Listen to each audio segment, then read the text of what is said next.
Hey y'all. I'm about to start with Alabama Moon chapters 11 and 12. We left off on chapter 10 where Moon was finally taken to the boys' home. We met Mr. Carter, who, if you guys will remember, Mr. Carter was being fairly nice to Moon. The last thing that Moon and Mr. Carter talked about, remember they were in the bunk room and they were like, I want to say maybe 22 bunk beds in there. And Moon found his bunk bed, and there was like a little locker where he could put his stuff by his bed, and he was going to lay down and rest. And he had a little conversation with Mr. Carter, and he said he wasn't going to be here long, that he was going to break out of there. And Mr. Carter, he wasn't being mean when he said it to him, but he was like, look, don't talk like that because you're going to get yourself into trouble if you talk like that. So that was kind of the last thing. And I told you guys yesterday, I said, think about what's going to happen when the boys come in, the other boys. It's all boys there. They're all under 18. I want to say they're all under 13. We'll find that out later. But they're all around his age. And he's never been around other boys. So we're supposed to be thinking about, is he going to be able to get along with them? Is he not? We don't know. So that's kind of what I want you guys to think about today. All right, let's get started. The rest of the boys came crowding into the room just after Mr. Carter left. I lay quietly on my bunk and watched them file through the play yard door and spread out toward their own beds. One of them happened to glance up and see me. He stopped, and his eyes grew wide. "Hey," he yelled, "it's the cave boy." The rest of the boys heard him, and they all looked at me.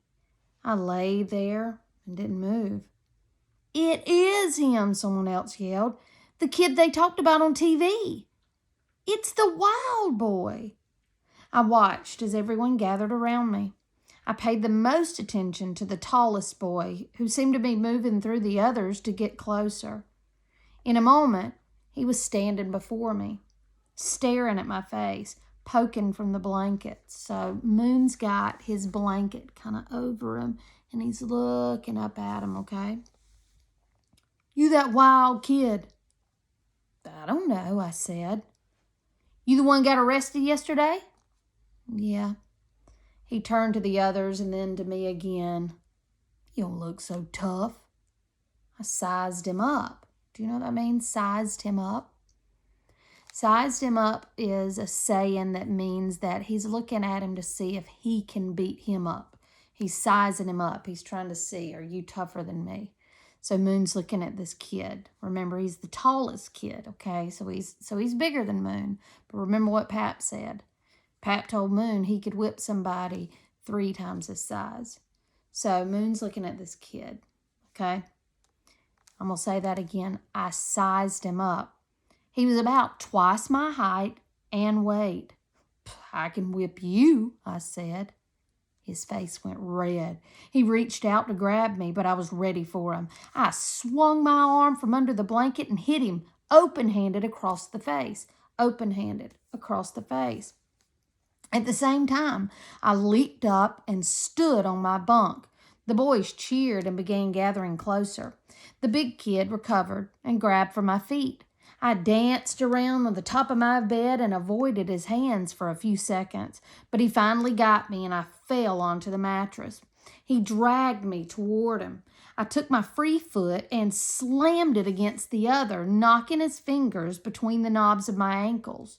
The knobs of his ankles, that's, excuse my socks, but that part right there, that's the knobs of his ankles. So what he's saying is the guy grabbed his feet, right? He's got one foot, and then he grabs his foot trying to pull him, and the only way Moon knows for him to let go, the guy's hand's right here.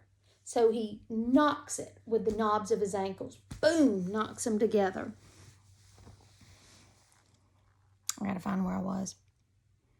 He yelled and let go. About that time, I heard something smack against the hall door and the crowd grew silent. I rolled onto my back and propped myself up on my elbows and looked in the direction of the sound. Mr. Carter stood there holding a club. A club is kind of like a bat. It's like a wooden stick kind of thing. It's almost like a short little bat. It's like a weapon. Everybody to their bunks, now. You'll stand there till supper time if I hear another word. Everyone began to find their beds. The boy who'd come after me was 3 bunks toward the door on the bottom. He turned and gave me a mean stare. Hal Mitchell, Mr. Carter said, I want you in the center of the floor. So that's the mean boy's name, Hal Mitchell. Remember that name. Hal moaned and stepped to the middle of the room and faced Mr. Carter with his jaw set tight, with his jaw set tight. It looked like somebody had painted a red hand on his cheek. You remember what he did? Remember how he said open-handed and he quack? So it looks like somebody painted a red hand, which means that what? That handprint's still there on his face where Moon popped him. What happened? That little runt popped me across the face. Who? Hal rolled his eyes at the ceiling. The cave boy. His name's Moon. Whatever. Mr. Carter walked toward Hal. Why'd he slap you? Hal raised one shoulder like he didn't care. I don't know. Mr. Carter towered over him. Towered. Like stood taller than him. I don't imagine you were provoking him. Hal shrugged. You sleep outside tonight. No supper. Now remember what time of year it is. It's January. And it gets cold in January. Remember, Alabama's kind of like Georgia. The weather is similar. And it's cold in January. So he's telling Hal, you have to sleep outside in the cold. No supper. Hal set his jaw tightly and stared at Mr. Carter. What? Mr. Carter didn't change his expression, but pointed to the door leading to the play yard. Outside. Are you serious? Now. You can't do that. Says who? Says, well, you just can't. Now. Mr. Carter's voice boomed, and I thought I saw Hal jump a little beneath his uniform.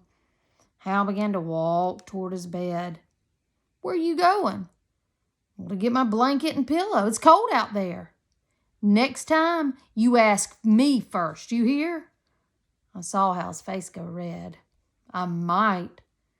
The room was silent. Hal reached out for his pillow, but Mr. Carter took 2 steps and grabbed him by the shirt collar. He lifted Hal like a scarecrow and dragged him across the room. He hung there, red-faced and coughing against the shirt that pressed into his throat. See, Mr. Carter's getting like this. He's coughing against that. In less than 2 seconds, the door was flung open and he was shoved outside. Mr. Carter walked over to the bed and grabbed the blanket and pillow. He pulled the door shut and turned to face the room. He pressed his fingers together and cracked his knuckles. I catch any of you letting him back in here, you'll be spending the night out there too. Now, go back to your business. Miss Broomstead said she'll ring the supper bell in 10 minutes. Mr. Carter walked out and I laid on my side and watched everyone. I'd never been with so many people my age. All their talking and moving around made me dizzy. I rolled over and stared at the ceiling until I heard the bell ring. I climbed off my bed and followed the other boys through the hall and into a large room with 2 long tables. On the left side was the kitchen, all caged behind thick wire. Mr. Jean stood on a platform and began to say some stuff into a microphone. Halfway through his speech, the boy next to me poked me in the ribs with his elbow. Hey, it's a prayer, he said. Look down and shut your eyes. After the prayer, 2 boys I'd seen earlier took bowls of food from a slot in the kitchen wire and set them on the tables. There was even more food in the boys' home than in jail. We had mashed potatoes, ham, rolls, salad, and iced tea. You ate as much as you liked, and if you ran out, there was always more. I've never seen somebody eat so much, the boy next to me said. I kept eating and didn't answer. My name's Kit Slip. There's another name we need to remember. His name's Kit. Remember, the bully's name was Hal, and now this kid that's eating beside him, his name is Kit. My name's Kit Slip, he said. I turned to him and sized him up. There again, he's looking at him like, can I take you? He was even skinnier than me, and so fair-skinned that he reminded me of a bull minnow. Fair-skinned means he's really light-skinned, kind of like me, really white. Kind of like a bull minnow. I might have thought he was sick if he hadn't been sitting up and talking to me like he was. The thing most unusual about him was that he barely had any hair. What hair he did have was as white as spider weaving and seemed that it would blow away like a dandelion seed if you got him in the wind. When I was finally able to swallow everything, I said, Moon Blake, to him. I didn't notice when the other boys started returning their plates to the kitchen. Kit had to tap me on the shoulder. Come on, Moon, he said. It's time to go. My plate still had some mashed potatoes left. I saw the others walking past me and out of the dining hall. Do we have to? I still have some left. Most boys go to the rec room now. We can play ping pong or watch TV. I took one more quick bite, then got up and returned my plate too. I followed Kit to the rec room, but when we passed through the door that led out of the dining hall, Mr. Carter tapped me on the arm. Come with me, Moon. Mr. Gene wants to see you. What for? I asked. I don't know. He's the boss. I don't ask questions. You scared of him? Mr. Carter scrunched his face. Come on, he said. Chapter 12. To get to Mr. Gene's office, Mr. Carter had to unlock the steel door again. After we passed through, he locked it back and motioned for me to keep moving. I followed behind and tried to match my steps with his until he stopped and turned and stared at me. Don't you be making trouble, he said. I'm going to stop right there because I want you to think back to the other chapters when he first got to Pinson, which was yesterday's chapter, and then today. He's looking at this place in the back of his mind. Remember what he told Mr. Carter. He wants to escape. So he's got in his head what doors are locked, what doors have to have keys to unlock, what types of doors there are, the windows, all this stuff. He's looking for a way out. So keep that in your mind, okay? So now he's right there about to go into Mr. Gene's office, okay? And Mr. Carter just said, don't you be making trouble, he said. I bet you can run fast, I replied. You bet I can. We started walking again, and he went slower, and I got up beside him. Why'd you send Hal outside? 'Cause he's mean to you and everybody else. What's wrong with him? He's got a bad attitude. He's been like that ever since he got here. Why don't you send me outside? I'll stay under a tree, and everybody else can stay in here. It's going to be chilly tonight. Cold doesn't bother me. All you need's a blanket and fire. There ain't gonna be no fires around here. There's no matches allowed. I don't need matches. I can rub sticks and make fire. Mr. Carter didn't answer, but started shaking his head. Soon we came to a door, and Mr. Carter knocked on it. Mr. Gene's office had thick carpet and a big desk with 2 chairs in front of it. He was pouring himself a glass of water when we walked in. His face was drawn like he was worried a lot and didn't get much sleep. Thank you, Mr. Carter, he said. Moon, why don't you take a seat in one of those chairs? I sat down. Mr. Gene went around the other side of the desk and got into his chair and placed his drink down in front of him. I turned to see if Mr. Carter was still there, but he'd already gone. Then I started to feel sick from all that food I'd eaten. I took a deep breath and crossed my arms over my stomach. How was your supper? Mr. Gene asked me. Good, I said. It's better than jail. I watched my stomach rise and fall because it felt bigger than usual. Mr. Carter says Sanders roughed you up. I shrugged. You know, we've had trouble with him before. I'm okay. He studied me for a moment. Studied means he's just looking at him. He studied me for a moment, then took a sip of his water. Very well. Are you still planning on busting out of here? Yes, sir. Don't you think you'd rather be inside and warm than out in the cold alone with people like Sanders? I'd rather be on my way to Alaska. Ah, yeah, Alaska. Mr. Wellington told me about your Alaska plans. There's people up there like me. Yeah? That's why I'm busting out. It seems you got your mind pretty much set on what it is you want. Since that's the case, let me tell you how it's going to be. Mr. Gene sat up in his chair and set his drink back down. His face tightened and became serious. First of all, you're not going to bust out of here. We've never had anyone escape from Pinson. That talk is nonsense, and you might as well get it out of your head. Second of all, there's a possibility that you have relatives. Mr. Gene bent over and brought Pap's box out from the floor and set it on the desk. Where'd you get that? We got all your things in a safe place for you. What about my rifle and my bullets? The police in Livingston have them. What about my wheelbarrow and my clothes? Well, I don't know anything about a wheelbarrow and clothes. Well, then you don't have it all. Sanders threw my wheelbarrow in the swamp, and he threw my deerskin hat in the road. They took my moccasins and my jacket at the jail. They said I wasn't getting my rifle back. We'll look into all that. However, your friend, Mr. Abrascato, he's not my friend. Fine. Mr. Abrascato told me about these pictures. That's why he's not my friend. Mr. Gene held up his hand. Will you let me finish? I didn't answer him because my stomach suddenly started hurting real bad. I took a couple of deep breaths.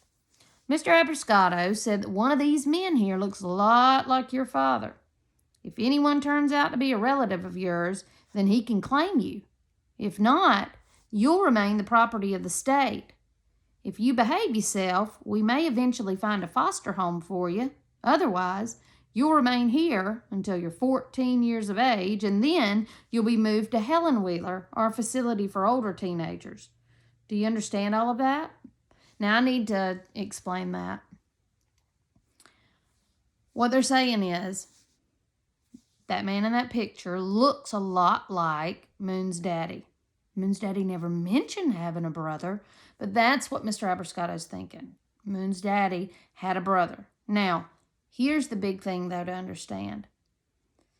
What Mr. Gene's saying is, you're going to have to stay in Pinson or in a boys' home until you're an adult, all right? Until he's 18, he's going to be what they call property of the state. That means if you don't have any parents and nobody adopts you, or you're not in a foster home, then you are property of the state. Okay, that means that the state owns you, basically, like your parents would own you. So, unless somebody comes to get him that is related to him, that is a relative, he's going to have to stay in a boys' home. He'll stay in Pinson till he's 14. Then he's going to move to another boys' home, which is called Helen Wheeler, until he's 18. Okay? That's what all that means. My stomach hurt so much that I didn't care what he said. I nodded my head and took another deep breath. Any more incidents like that one you had with me a couple of days ago? Remember what he did to him? He said, any more incidents like the one you had with me a couple of days ago, and you're going to stay here. I'm sorry, let me read that again. Any more incidents like the one you had with me a couple of days ago, and your stay here will not be pleasant. Do you understand that? I nodded again. Good. First thing you'll need to do here at Pinson is get that mess of hair cut out of your eyes. You can do that tomorrow after breakfast. Report to the back of the kitchen, and Miss Broomstead, the cook, will take care of it." He shoved a pile of books from the corner of his desk at me. "And these'll be your school books. We have school every weekday from 7:30 till 3. You'll be in trailer 2 with Miss Crutcher. Understand?" "Yes, sir." "Very well," he said. "We'll see you in the morning." I stood up and grabbed my books. "Do you know how to get to the rec room?" I shook my head. "After you put the books in your locker, go back out down that hall and take a left. It's the last room at the end of the hall. You'll see everybody in there." "Yes, sir," I said. "Who taught you to say yes, sir?" "Pap did. He taught me everything." "That's good," Mr. Jean said. "Keep it up." Mr. Carter was waiting outside the office. He walked back with me far enough to unlock that steel door and let me through. "Don't you cause any trouble back there," he said. "I won't." On the way back to the bunk room, I noticed that all the windows, there he goes again, taking stock of everything. I noticed that all the windows had wire inside the glass. Every door that led out of the building had alarm signs on it. Unless there was some way to get out of the play yard, I understood why no one had ever escaped from Pinson. I heard the sound of the other boys down in the rec room, but I felt so bad that I decided to go to my bed and lie down. When I walked into the bunk room, I heard someone tapping on the window. I turned sideways, and I saw Hal pointing at me. "You're dead," I heard him say. I looked away and continued to my bunk. I put my books in locker 18 and saw a new blue jacket hanging there. I ran my finger over it and thought about how much I missed the deerskin one that Pap made me. "I'm going to get my stuff back, Pap," I mumbled. I shut the locker and climbed up in my bed and slept. My stomach had started to feel a little bit better by the time the rest of the boys came back. Kit saw me on my bed and came over. "Why didn't you come in the rec room?" "My stomach hurt," I said. "You ate too much." I didn't answer him. "Hal came and talked to us through the window," Kit said. "He said he's going to tear into you as soon as he gets a chance." "I'm not scared of him." "You ought to be. He's the toughest one in here. He's almost 14. They're going to send him to Helenwheeler in a couple of weeks. One time, he hit a guy in the gut so hard he threw up. Pap says I can whip anybody 3 times my size." "Well, that's a good thing." "I know. I've been learning that." Some other boys walked over and stood behind Kit. They all watched me. One tall boy with red hair and freckles said my name. "What?" I said. "What's it like to be famous?" "I don't know." "They've got you all over the TV. We watched it in the rec room. They said you beat up a constable." "I did not beat him up good enough. He still got me. He threw my wheelbarrow in the swamp. He threw my hat in the road. He took my rifle and all my living stuff." "Do you really live in a cave?" another boy asked me. "No, it's a shelter that's built low into the ground." "What'd you eat out there?" "Coons and deer and stuff we grew, things that came out of the forest." "Did you have to go to school?" I shook my head. "Pap got me some books. I learned with him." "Can you read?" "Yeah." "Can you write?" "Yeah, I can do Morse code too." "They gonna take you to jail or are you staying here?" "Oh, I'm gonna bust out as soon as I find a way." "You can't bust out of here," Kit said. "I can get out of most anything. Pap used to trap me like I was a coon and snare me 20 feet up into a magnolia tree. I'd be up that rope and down the tree before he could touch the shelter and get back. It must have been fun living out there." "Well, it's better than being in here like a pinned-up bird dog." "Hal's gonna kill you," another boy said. "I know, Kid already told me about it." Suddenly, we heard Mr. Carter standing at the entrance to the bunk room and hammering on the wall with his club. "Lights out, everybody. Get into your bunks." Some of the boys mumbled complaints as they made their way back to their beds. I looked over at the window, and Hal was still there, staring in at me. I turned my head, and I went to sleep. So now we've got an idea of how he's going to be with other kids. Does he seem scared? Does he seem intimidated, like nervous at all? I don't think he does. I think he's a very confident boy. I think that he's not scared of anything, which kind of is good, but kind of could be not so good. He does seem fairly popular. The kids seem to like him. He's been all over the TV. That doesn't bother him. That doesn't faze him. That doesn't make him think he's all that. So we'll have to see. What's coming up, probably what you guys are thinking of, is what's going to happen when Hal gets back in. Because Hal's already like, you're dead, right? So is Moon going to get beat up? Is Moon going to beat up Hal? Is Moon going to get in trouble for fighting with Hal? What's going to happen next with Hal? All right, so come back tomorrow. We'll read chapters 13 and 14. Bye.